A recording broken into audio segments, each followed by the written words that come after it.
عمر يشرح.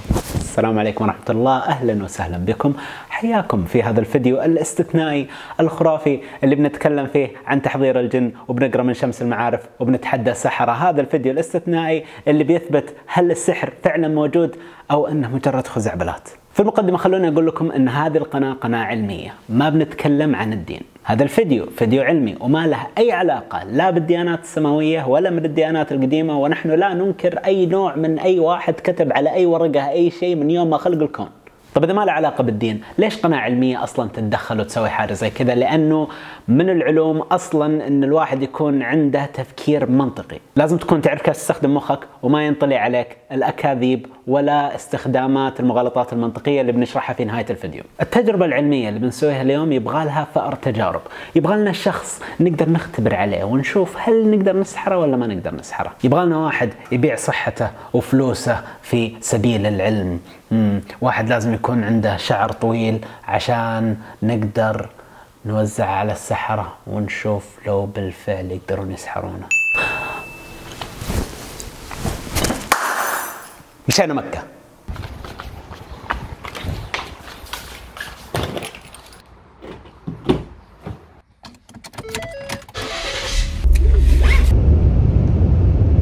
Although my body is very limited, my mind is free to explore the universe.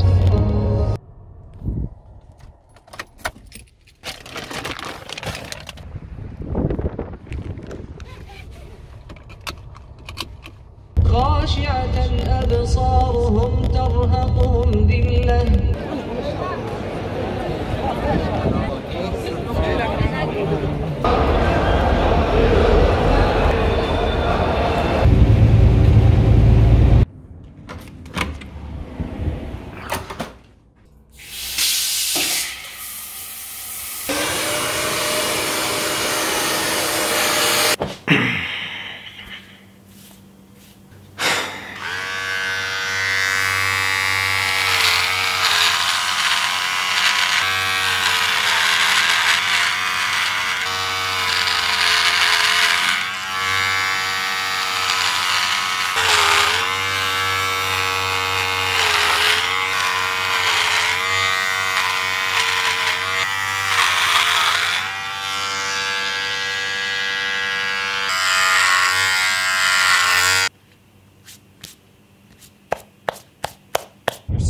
Hello friend. هلا. احنا الحين في وادي في بيشة. لو في اي مكان بيطلع فيه جن المفروض انهم يطلعون هنا، وانا عمر لحالي هنا ما في احد معاي. Very good dog. هذه الطلاسم انا ماخذها بالكربون من كتاب شمس المعارف. قدامنا كل الطلاسم حقتنا، طلاسم شكلها كويسة جدا. خلونا نقرأ المعوذات حقتهم، خلونا نشوف لو أحد بيطلع. اعلم وقفتي أهله وإياك للطاعة أن يروج 12 والمنازل 28، وقد وهبهم السماء وبروجا وزينها للناظرين، تبارك الذي جل السماء بروجا بالآية. I don't think إن أحد بيجي من هذه. اوكي خلونا ننزل شوية نقرأ من سطر ثاني. من أراد هلاك ظالما فليصل الصح ويقول جالسا أم يكلمه ولا حول له. يعني حتى بعد هذه يلا عربي، هذا والله العظيم يلا عربي.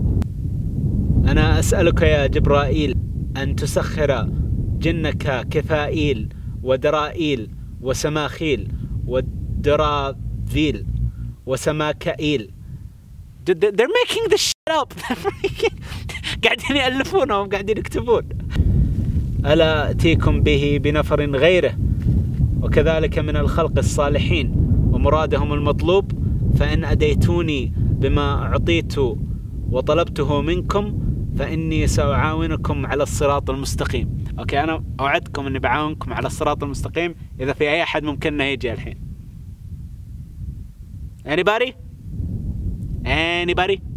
هذه أنا ناسخها نسخ من الكتب، فيها طبعا طلاسم وفيها الرسمات حقتهم. خلينا نحاول نقراها، يمكن تطلع. راء حاء ميم نون 7 201 49 302 10 29 49 40 43 203 9. من الطالب اللي ما سمع اسمه. There's nothing. عيد شيء. This is so disappointing. شفت كيف يا مستر ساسج؟ ها؟ مسوي لي فيها شمس المعارف ومدري ايش. الكلام هذا كلام فاضي. ما جاء ولا شيء. أكيد ما كان بيطلع في الوادي من الجن العبيط اللي كان بيطلع في الوادي أصلا. لا، لازم تروح عند أكثر بيت يقولون عنه إنه بيت مهجور لكنه مسكون بالسكن. طبعا ولعت الشموع هذه عشان كذا يكون الجو رومانسي، عشان إذا كان في جني ولا شيء. أوكي، أنا ما راح أكذب، الوضع هنا شوي مريب.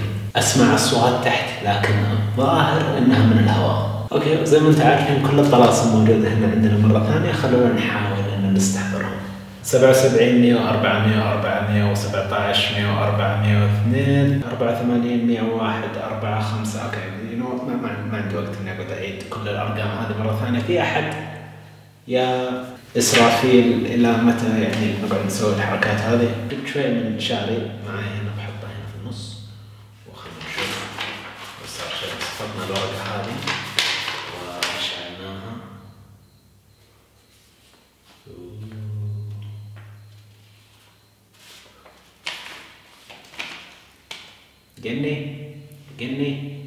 جني في جني.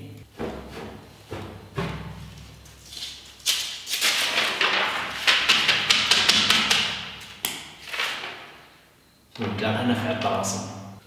هذه الدوائر شكلها بورتال، فخلونا نحاول نسويها بالطريقة حق الدكتور ستيفن سترينج.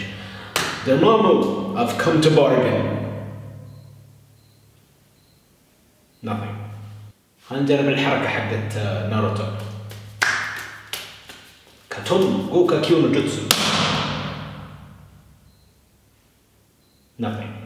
ما أدري لو تقدرون تشوفون هذه الإبرة حقت الفحص حق السكر. يمكن يحتاجون شوية دم، فخلونا break my finger. اوكي، صبينا دم. نيمبو كوتشيونا نوجوتسو. ما عندك. طيب يقولون الجن يحبون الأغاني ما الأغاني، خلونا نشوف لو نقدر نجيبهم بالأغاني.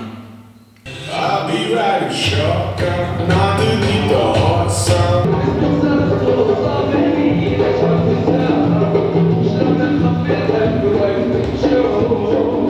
يا رايح بيش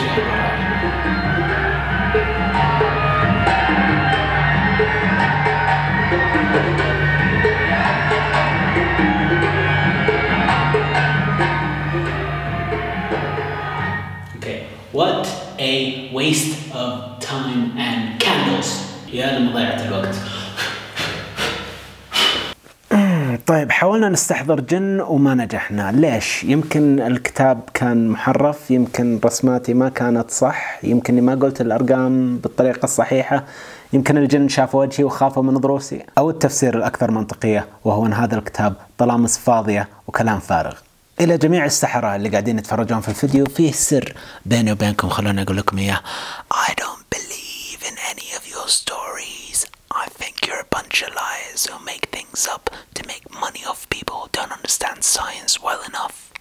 والصدق يعني أعتقد أنكم جميعا كذابين عن بكرة أبيكم، ما هو بكلكم من 2 3، أنتم جميعا مليئين بالفضلات، وأنا مستعد أني أراهن أنك كذاب ب100,000 دولار، 375,000 ريال سعودي، بعطيك إياها كاش إذا قدرت تجيب لي الرقم من 15 خانة اللي قاعد أفكر فيه. ما عليك، بخليها سهلة جدا عليك. إذا قبلت التحدي ارسل لي على هذا الإيميل وأنا بأرسل لك البطاقة هذه، فيها اسمي وبعض المعلومات الحقيقية عني، إضافة طبعا لبعض الشعر برسلها لك. كل ما عليك تسويه أنك تسحرني، تخليني أرفع الجوال وأرسل لك ال15 رقم.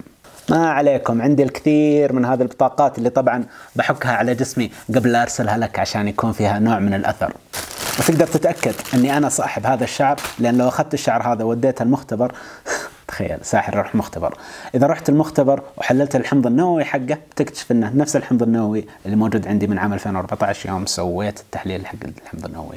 بأرسلها لك إلى أي عنوان في العالم، وما راح أرسلها لك إلا بقيمة التكلفة. لا تخاف، ماني محتال زيك. عندك 100 يوم من إنتاج هذا الفيديو، ورنا شطارتك. والآن أحب خلوني أقول لكم ليش أنا موقن أن الكتاب هذا كلام فاضي. أثناء اطلاعي على هذا الكتاب اكتشفت أن فيه رسمة كانت للكون اللي احنا عايشين فيه. طبعا زي ما انت شايف حاط الأرض في مقر الكون، وكل الأفلاك هذه قاعدة تدور حوله. فلك عطارد، الزهرة، الشمس، ما شاء الله الشمس قاعدة تفر علينا، وبعدها حاط المريخ، المشتري، زحل، وبعدين العرش والكرسي. والله أورانوس طيب وين راح؟ نبتون وين راح؟ يمكن أنك ما كنت تعرف عنهم لأن العالم اللي أنت كنت عايش فيه ما كان يعرف. يمكن أنت ما كنت تعرف عنهم لأنك تحتاج تلسكوب، وما كان في تلسكوبات قبل 500 سنة. يحسب أن النجوم ما هي موجودة إلا في الأرض. وهذا يوضح لك أن اللي كتب الكتاب ما كان عنده معلومات أكثر من اللي كان موجود عند البشر وقتها. طبعا احنا نعرف أن الرسمة هذه غلط لأن الكرة الأرضية ما هي بمحور الكون. كل الناس يعرفون من أيام كوبرنيكوس أن الأرض ليست محور الكون. كوبرنيكوس طبعا هو اللي قال أن الشمس هي محور الكون والأفلاك الثانية قاعدة تدور عليها، الأرض كوكب زي باقي الكواكب. كلامه طبعا كان لا يزال خطأ لأن الشمس ما هي محور الكون، ولكن كان أقرب للصواب بنسبة بسيطة. الين ما جاء برونو عاد وقال أن الشمس هذه مجرد نجم زي باقي النجوم، وفي عوالم أخرى وكواكب أخرى احنا ما نقدر نشوفها الحين. وش سوى فيه الانكوزيشن؟ محاكم التفتيش في أوروبا جمعوا الكتب حقته، حطوه في الشارع وحرقوه. وبعدها بكم سنة غاليليو شاف النجوم الثانية لأن كان عنده تلسكوب، والمحكمة قالوا وبسي بالغلط. الحمد لله احنا المسلمين ما عندنا انكوزيشن، ما عندنا محاكم تفتيش يمسكون الناس ويحرقونهم في الشارع. طبعا فكرت مليا وطويلا قبل أسوي هذا الفيديو، واعتقد من خلال خبرتي على النت أن الناس اللي عندهم مس ايديولوجي بيردون على الفيديو هذا بطريقة سيئة جدا، بيستخدمون مغالطات منطقية. أكثر مغالطة بيستخدمونها اللي هي مغالطة السلطة appeal to authority. بدل ما يتناقش إنه على سبيل المثال ليش الساحر يحتاج فلوس أصلا إذا كان هو يقدر يجيب أي شيء، بيروح يقول لك على سبيل المثال إنه القرآن أثبت السحر. طبعا طلعت والله على الكثير من المشايخ منهم طارق السويدان وغيره لما يتكلمون عن السحر ويقولون انه تخيلي او شيء زي كذا. انا ماني برجل شريعه، انا رجل علم، واللي اقدر اقول لك اياه ان الاغلبيه الساحقه من القصص حقه السحر تقدر تفسرها علميا. الجاثوم على سبيل المثال اللي يقولون ان جني يجي يجلس على صدرك وما يخليك تقدر تتنفس بعد ما تصحى من النوم، في افرازات يطلعها مخك وانت نايم عشان ما تقوم تتحرك في اثناء الحلم. اذا صرفها بنسبه قليله بتقوم تمشي وانت نايم سليب واك، وإذا صرفها بنسبة أكثر من المحتاج بتصحى من النوم وأنت ما تقدر تتحرك. ومن الخوف اللي يجيك بما أنك ما تقدر تحرك الحجاب الحاجز تحاول أنك تتنفس وما تقدر تحس إن في شيء ضاغط على صدرك. وبرضه من التفسيرات العلمية للعبة هذه حقت الويجي بورد، عندك أكثر من سيستم في جسمك، عندك الليمبيك سيستم وعندك البرسبشن سيستم. فأنت تحس أن المؤشر قاعد يتحرك ومو هو أنت اللي تحركه، وفعلا أنت تعتقد أنك ما قاعد تحركه، لكن مخك يتوقع الإجابة ويحرك الشيء. طبعا لو حطيت قطع فلين فوق بعض وربطتها بخيط تقدر تعرف من اللي قاعد يحرك مين. أعطيك عليها مثال ثاني على السريع. تتذكر آخر مرة وقفت على سفح جبل أو على سطح بيت وتحس إن في أحد قاعد يدفك على قدام، تحس إنك بتطيح، إنه يقولون في جن إنهم يحاولون يقتلونك. الليمبيك سيستم حقك يبغى يحافظ على التوازن، لكن أنت خايف من إنك تطيح فتبغى ترجع ورا، والليمبيك سيستم يبغى يحافظ على التوازن حقك، فتحس إن في أحد قاعد يدفعك. اللي بيستخدم الابيل تو اثورتي او اي من المغالطات ما بيطالع في الحقائق هذه، بيروح يهاجمني انا شخصيا. هذه اسمها الاد هومينن، هي مغالطه اخرى. متاكد ان في ناس على طول بيقولون عمر جبران كفر وما نبغى نكلمه اصلا. اسهل ما عندهم التكفيرين انهم يطلعونك من المله. واخر واحده في المغالطات اللي بنتكلم عنها اليوم اللي هي مغالطه رجل القش. هذه اكثر واحده مستخدمه. اول عشان تتدرب كيف ترمي النبال تحتاج انك تسوي لنفسك رجل قش عشان يصير سهل عليك انك تقنص على شيء. ومغالطه رجل القش هي بالضبط اللي قاعد يصير. انت ما قاعد تتكلم معي، انت بنيت لنفسك رجل قش عمر وقاعد ترميه بالاسهم. فاغلبهم ما بيتفرجون في الفيديو اصلا، بيقولون بس عمر ينكر القرآن ولا عمر استخدم سحر عشان يطلع شياطين. بيكذب في الكلام حقه بس عشان يقول انه انت قلت الشيء الفلاني وانا بكون ضدك. بيألف شيء جديد انا ما قلته ولا اعتقده، لكن بيقول هذا هو كلام عمر وانا ضد الكلام هذا. وهو كذاب قاعد يستخدم مغالطة منطقية. طبعا المغالطات المنطقية بسوي لها فيديو لحالها بإذن الله ما بتكون بعيدة. الفيديو القادم هو فيديو لا تسمح لأهلك يعرفونك، ثاني أهم فيديو على القناة بعد فيديو التعليم الذاتي. خلونا نشوف ايش بيصير في 100 يوم القادمة. تبغون التوقع حقي ولا شيء؟ تدري لو تقدر تحرك غطا القارورة هذه، اوكي، غطا أي قارورة في العالم سنتيمتر واحد يمين أو شمال، بعطيك 100,000. الشرط الوحيد أنك ما تستخدم القوى الفيزيائية اللي احنا نعرفها، القوى الكهرومغناطيسية، الجاذبية، الويك سترونج انتراكشن. والله هذه أتمنى واحد يقدر يسويها، وبعطيه 200,000 لو يبغى، لأنه بقدر أخذ مليون يورو لما يعطوني جائزة نوبل للفيزياء السنة الجاية. الله ما عندكم ما عند جدتي يا سحرة. شومي المهم الموعد حقنا بعد أسبوع بإذن الله. لا تنسى أنك تشترك في القناة وتفعل التنبيهات ولا ما راح تشوف الفيديو الجاي. إلى أن ألقاكم في المستقبل المشرق بإذن الله. عمر اللي بدون شعر يودعكم.